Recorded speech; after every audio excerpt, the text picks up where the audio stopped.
Alors, je t'amène dans mon petit cahier.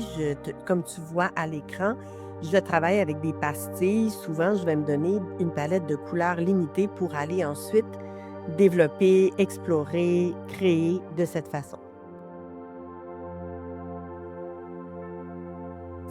J'utilise un gabarit sur cette page. Ça m'arrive d'utiliser un gabarit pour aller faire mes pastilles de couleurs. Pas toujours, de façon c'est aléatoire, dépendamment comment je me sens. Pour cet exemple-là, je vais utiliser ce petit gabarit et ce que je fais, c'est que je vais me limiter ma palette de couleurs. C'est une chose que j'aime beaucoup faire dans ce cahier, c'est limiter ma palette de couleurs pour aller voir toutes ces possibilités. Alors, tu vas me voir choisir un jaune, un rouge, un bleu et décliner, donc explorer ces couleurs.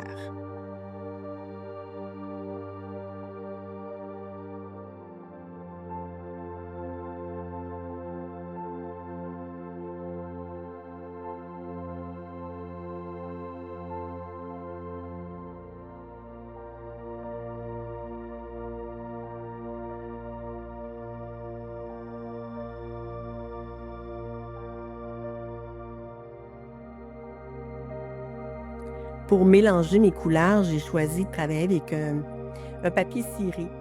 Et il est complètement neuf, donc c'est très difficile pour la peinture de rester, là, elle est pas absorbée, mais elle disparaît pratiquement sur ce papier. Une fois que mon papier va être un petit peu plus usé, là, ça va être plus facile de faire le mélange. Mais bon, en faisant abstraction, l'idéal, c'est toujours une belle assiette de céramique, une belle palette de céramique. Alors, tu vas me voir maintenant travailler avec ces couleurs. Je vais d'abord appliquer sur la gauche mes couleurs pures, donc mon jaune, mon rouge et puis mon bleu va suivre et ensuite je vais te parler des foncés chromatiques.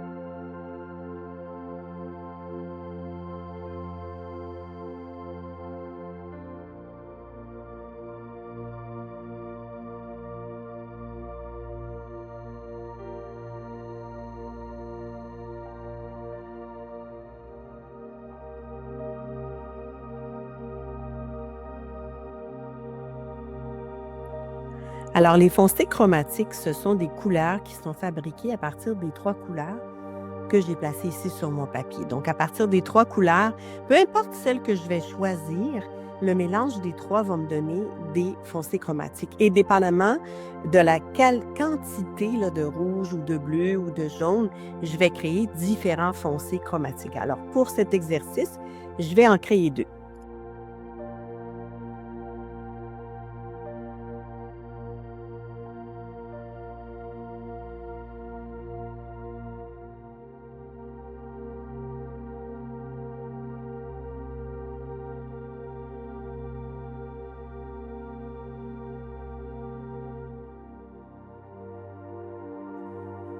Et ce sont ces foncés chromatiques que je vais utiliser pour aller harmoniser ma palette de couleurs. Donc, les foncés contiennent les 3 couleurs et je vais donc ajouter un tout petit peu de ces foncés dans chacun de mes mélanges, ce qui va créer une petite désaturation, une personnalisation. Alors, de cette façon, tu vas chercher les teintes, les variantes qui te plaisent personnellement et c'est une façon excellente donc de personnaliser tes couleurs.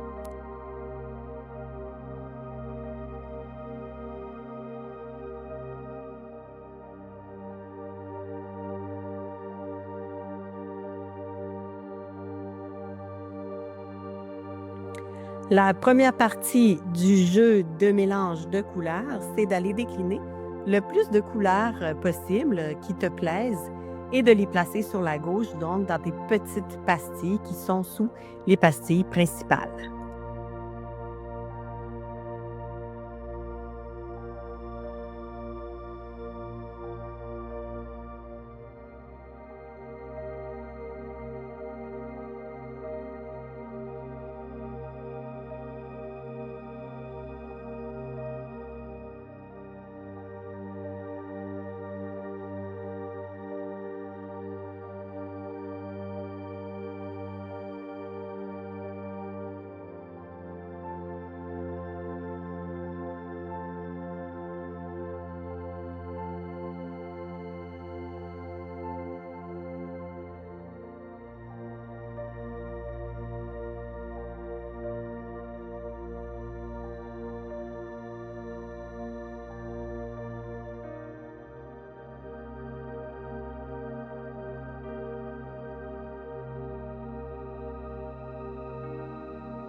Et maintenant, on part en création intuitive de façon automatique. On se laisse aller, on explore cette belle palette qu'on vient de découvrir.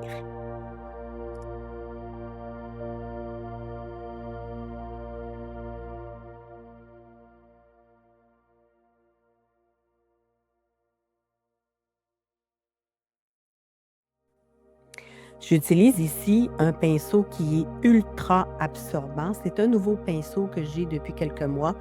Je suis encore en train de l'apprivoiser et le peu de pigment que j'ai sur mon papier n'aidera pas parce que le pinceau absorbe tout, tout, tout, tout. Ça aurait été préférable d'avoir une petite assiette, de sortir mes tubes, d'ajouter beaucoup de pigments, beaucoup d'eau pour avoir beaucoup de jus sur ce pinceau. Mais j'avais ce que j'avais sur le papier, donc je me suis laissée aller à jouer avec ça. Il n'y a pas d'erreur, juste des découvertes, hein?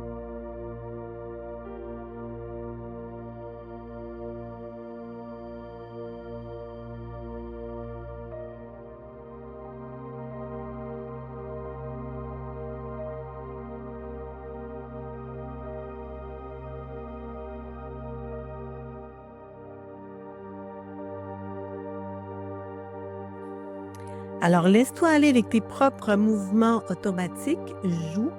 C'est comme une danse, je le dis toujours, c'est comme une danse. Alors, amuse-toi à bouger sur le papier avec tes outils et laisse aller, regarde où est-ce que ça t'amène.